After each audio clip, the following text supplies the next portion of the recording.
Sana po ngayon, Colonel Espinido, sabihin nyo na rin po ang katotohanan.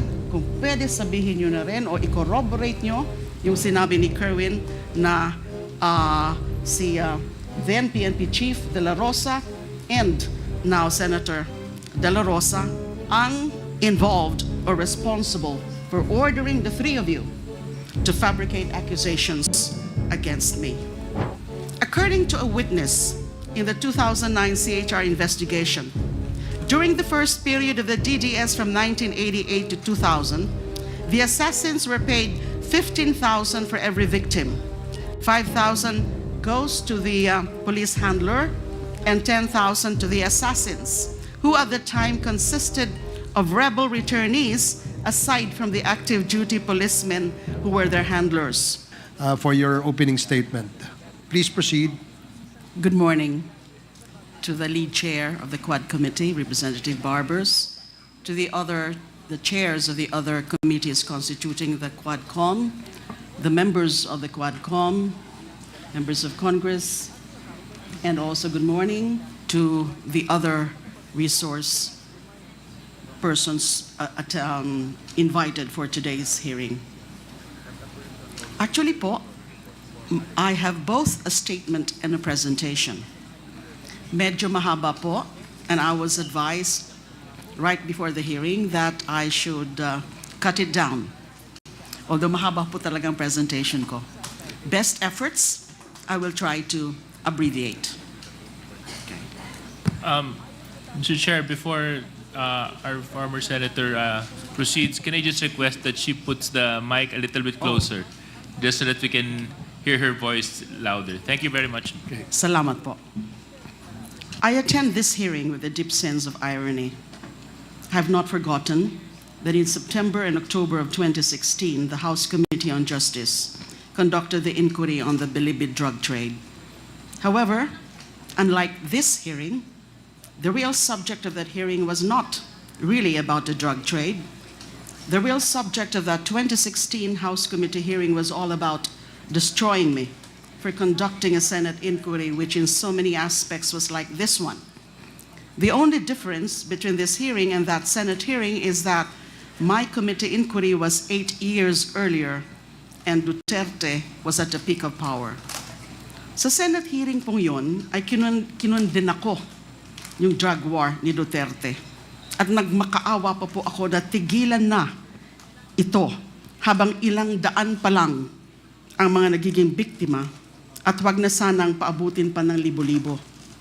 Ngunit sa kasawiang palad, wala pong nakinig sa akin, lalo na may mga mayorya po tayo ng mga senador at congressman na ayon kay Senator Bongo noong isang araw, ay walang sawa sa pagpalakpak kay Pangulong Duterte sa bawat banggit niya sa pagsulong na madugong drug war sa kanyang mga zona.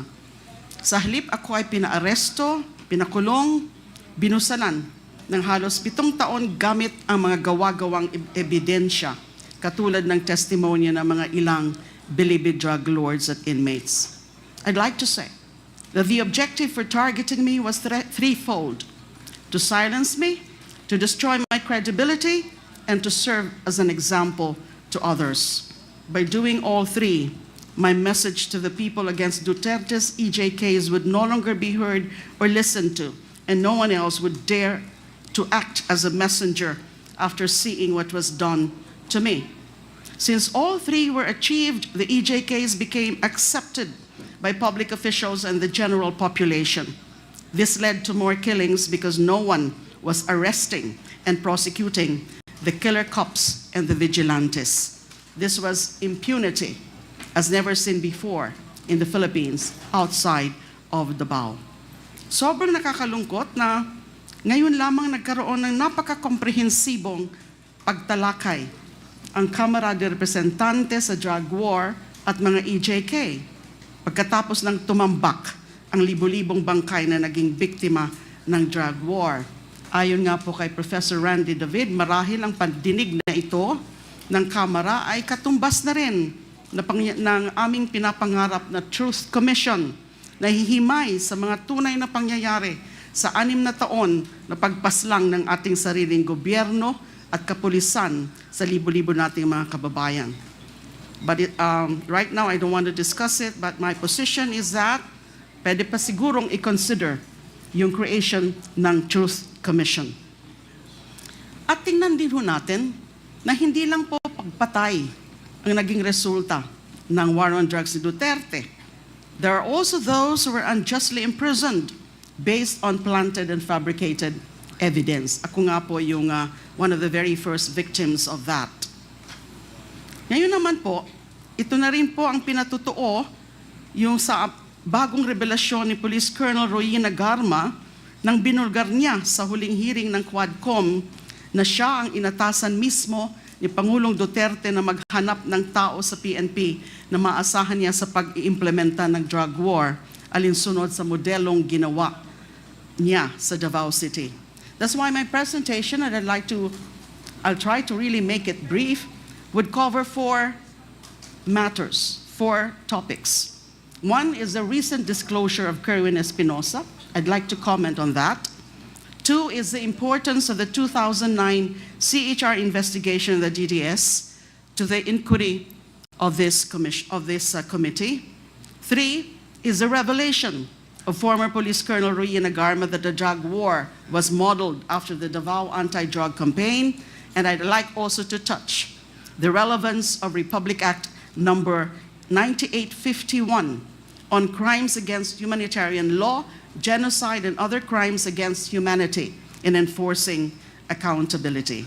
So ito na po yung aking presentation. Although meron po akong mga i-skip because actually part of my presentation are some videos, but hindi ko na po yon ipapakita because of the limited time.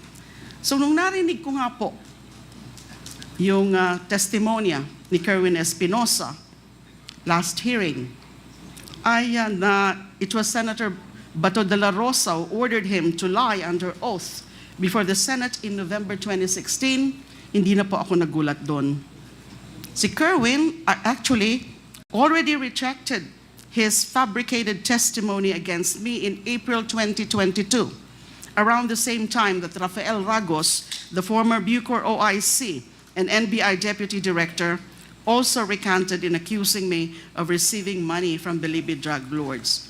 Dun po sa hearing sa Senado, ay talaga namang sinabi ko doon na lahat po ng mga sinasabi nila tungkol sa akin, so yung pagiging protector ko daw nung illegal drug trade ni Mr. Kerwin Espinosa ay wala ho yung katotohanan. I vehemently, categorically, and firmly went on record in denying those accusations. Sinabi ko rin noon na yung mga sinasabi nila Kerwin Espinosa, ni Ronnie Dayan, and ni Colonel Espinido ay wala talagang katotohanan. In the first place, hindi nga sila magkakilala. Nauna na nilang sinabi yun before they were presented before the Senate na hindi sila mga magkakilala. Dali lang po. So ngayon po,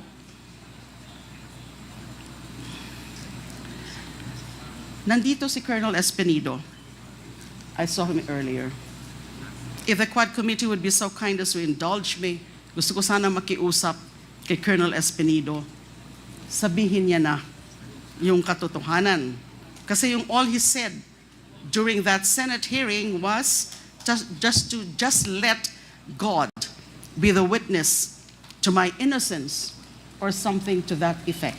Sana po ngayon, Colonel Espinido, sabihin niyo na rin po ang katotohanan. Kung pwede sabihin nyo na rin o i-corroborate nyo yung sinabi ni Kerwin na si then PNP Chief De La Rosa and now Senator De La Rosa ang involved or responsible for ordering the three of you to fabricate accusations against me. Now, sinabi ko rin po kanina na I'd like to discuss the relevance of the CHR investigation and the Quadcom inquiry. Maybe at this point, I cannot yet do that. Sasabihin ko lang po na mahalaga yung naging CHR investigation namin in 2009 into the DDS killings. Kasi pwede itong maging reference point in terms of painting a picture of the organization, the Davao Death Squad, the operation, and the implementation of the Duterte drug war from the barangay to the national level. Kasi sinabi na nga ho ni Colonel Garma, yung kanyang mga revelasyon na the extrajudicial killings, yung mga operations under Duterte's drug war beginning in 2016 was just patterned after the Davao model. And the Davao model can only refer or can only mean the DDS model or the Davao Death Squad. Skip muna po natin yan. Doon naman sa affidavit po ni Colonel Garma, presented and expounded upon the last hearing, I'd like to share some information we got and some findings on the Davao model of payment and rewards mentioned by Colonel Garma. This information is limited to the facts uncovered during the 2009 CHR investigation on the Davao Death Squad. Next slide, please. The history of the DDS can be divided into two. The period from 1988 to 1998 and the period from 2001 to 2016. So may break po. The break in these two periods coincides with then Mayor Rodrigo Duterte's hiatus as mayor of Davao City when he was elected congressman instead of mayor in 1998 due to the 3-term limit. So for brevity, I'll refer to the former mayor as MRRD. According to a witness in the 2009 CHR investigation, during the first period of the DDS from 1988 to 2000, the assassins were paid 15,000 for every victim. 5,000 goes to the police handler and 10,000 to the assassins, who at the time consisted of rebel returnees aside from the active duty policemen who were their handlers. Their safe house was located inside the Nabelcom compound in Barangay San Pedro, Davao. After the summary execution of targeted victims, the DDS members would regroup at their safe house and divide the reward. During that time, MRRD sometimes personally gave out the kill orders and the reward money directly to the assassins themselves. Upon the return of MRRD as mayor of Davao in 2001, the DDS was upgraded into the Heinous Crimes Investigation Section, or HCIS, located at the Almendras Gym compound. The HCIS was an official unit of the DCPO, or the Davao City Police Office. The HCIS consists of both active duty PNP and civilian abanteros, or hitmen. Most of the hitmen are rebel returnees. They are supervised by PNP handlers. Each handler supervises 3 members. The task of the PNP handler is to give orders to his members as well as be responsible for their protection. According to the CHR witness, he was given a regular monthly salary of 5,000. During this time, the reward given to a team for every victim was anywhere from 13,000 to 15,000. 3,000 to 5,000 goes to the PNP handler, 7,000 to 8,000 was shared among the rebel returnees, and 500 to 1,000 to civilian informants. The HCIS civilian personnel or rebel returnees directly received salaries as auxiliary service workers. The funds for their salaries came from the office of the mayor. Functions have also been specialized, with members being designated to do either office support or field work. A team of 1 PNP handler and 3 civilian abanteros was given an average of 3 targets every month. May I now go also to the revelation of Arturo Las Cañas. Yung mga naging findings ho namin, although yung iba po doon, mga unofficial findings ng CHR investigation, were eventually confirmed by Edgar Matobato and Arturo Las Cañas when they went public at the Senate with their stories and executed affidavits in 2016 and 2017. Matobato executed an affidavit and was filed with the Ombudsman as a criminal complaint against Duterte and other DDS members. The criminal complaint is still pending sa Office of the Ombudsman.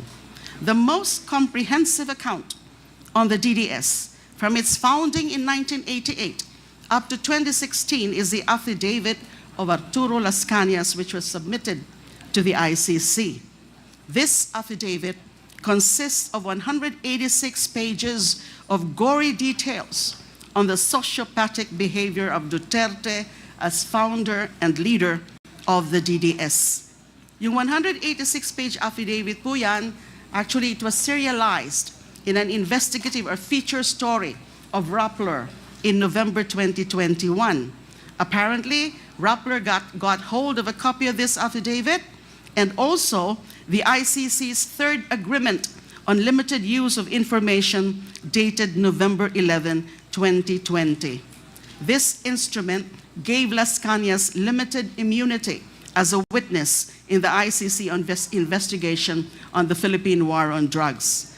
Noong 2024 naman po, Las Cañas reiterated the contents of his ICC affidavit in another serialized feature, this time published by Veria Files, entitled Conversations with Arturo Las Cañas. Ito naman po ang sinasabi ni Las Cañas, that during the period 1988 to 1998, so I'm just talking here about the organization, kasi napakadami po ng mga sinabi niya sa kanyang comprehensive affidavit. So I'm focusing on the organization of DDS dahil nga ito yung naging model ng drug war. According to Las Cañas' ICC affidavit, during the period 1988 to 1998, when the DDS was constituted as the Anti-Crime Task Force of MRRD, DDS members were paid anywhere from 10,000 to 20,000 for every victim. This was the reward for the ordinary victims. Pag mga matataas naman po, the so-called special project killings, they were rewarded anywhere from 100,000 to 1 million pesos, depending on the status of the target. Civilian hitmen called force multipliers were given 3,000 to 5,000 per victim as their share in this reward. The DDS logistics and finances came from the Peace and Order or Intel Fund of MRRD. This includes weekly gas allowance, monthly cash allowance, and Christmas cash gifts. Skip ko na muna po yung iba. Next slide, please.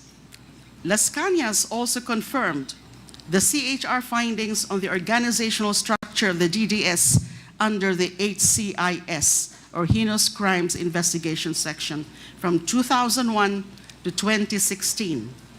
And this is as follows. MRRD, alias Superman, as the highest leader and mastermind of the DDS.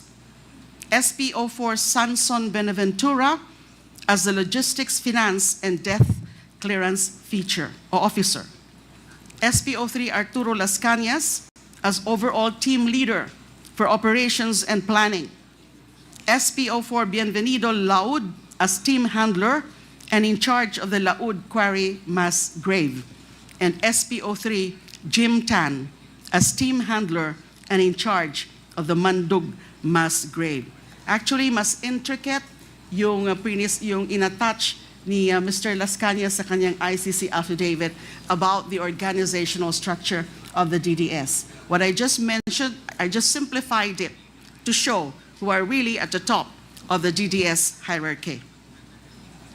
Most of the policemen handlers and their respective teams of civilian force multipliers were under the command of Arturo Las Cañas as operations and planning leader of the DDS. So sinabi ko po na that must be the Davao model na binanggit ni Colonel Garma. Finally, by way of just sharing my knowledge, last na po ito, kung pwede po sana. Tungkol na lang muna po sa the law RA 9851. Kasi hindi po ito masyadong alam ng karamihan. We do have a law entitled An Act Defining and Penalizing Crimes against International Humanitarian Law, Genocide and Other Crimes Against Humanity, Organizing Jurisdiction, Designating Special Courts, and for related purposes. This was enacted in December 11, 2009. It punishes almost the same crimes mentioned in the Rome Statute, over which the ICC has jurisdiction. RA 9851 was enacted almost 2 years before the Philippines finally joined the ICC on November 1, 2011, after the Senate ratified the Rome Statute in August 2011.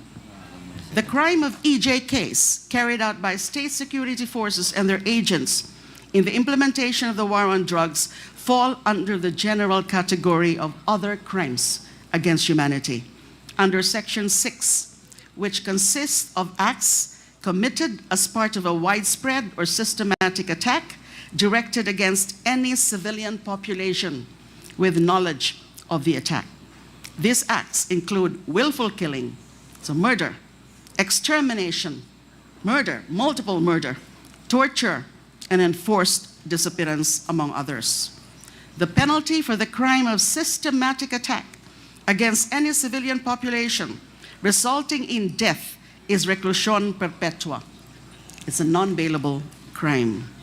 According to Section 8, a person who orders, solicits, or merely induces the systematic attack on the civilian population and which thereafter occurs or is attempted is liable as a principal. The same applies to anyone who contributes to the commission of the crime by a group of persons acting with a common purpose. Section 9 provides that official capacity as a head of state or government shall in no case exempt a person from criminal responsibility under this act, nor shall it in and of itself constitute a ground for reduction of sentence. The crimes defined and penalized under that law, their prosecution and the execution of sentences imposed on their account shall not be subject to any prescription. Pwede po silang tugusin or tugisin habang buhay.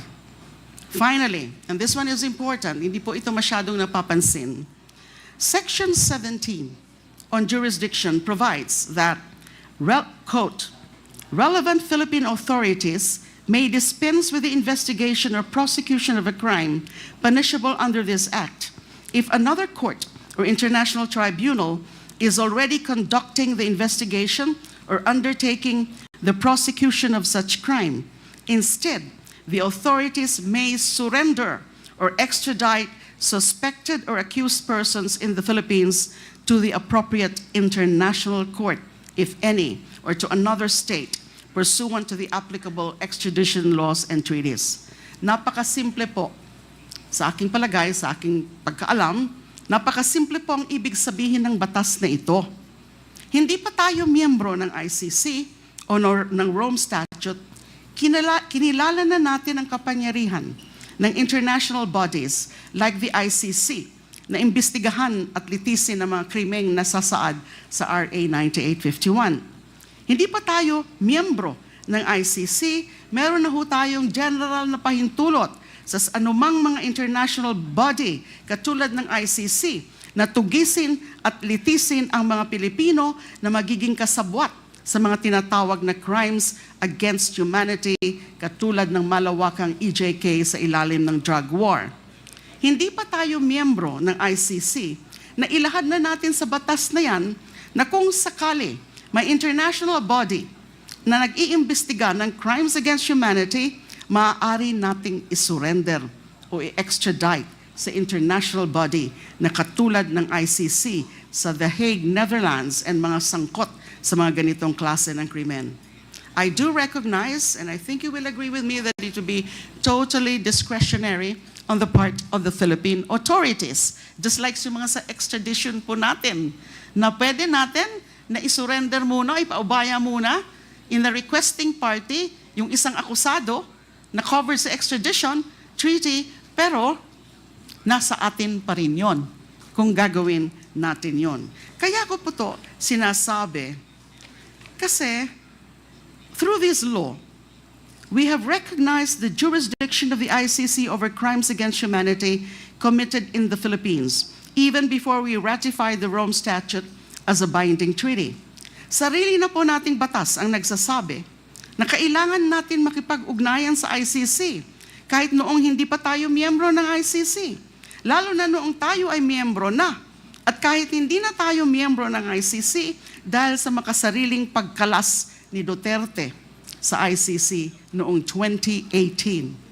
Para sabihin natin na wala na tayong pakialam sa ICC, kailangan muna nating ipawalang bisa ang batas na ito. However, I respectfully submit, rather than repeal this law, we should now take steps to retract the self-serving act of Mr. Duterte to withdraw from the ICC in 2018. We must return to the fold of the ICC.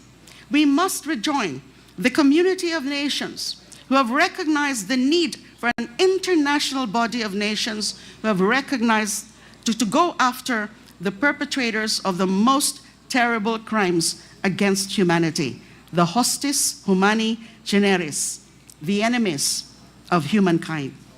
Mga kaaway lamang ng sangkatauhan ang takot sa pagsasanib puwersa ng mga bansa upang matigil ng pagpatay ng walang habas sa ngalan ng Estado.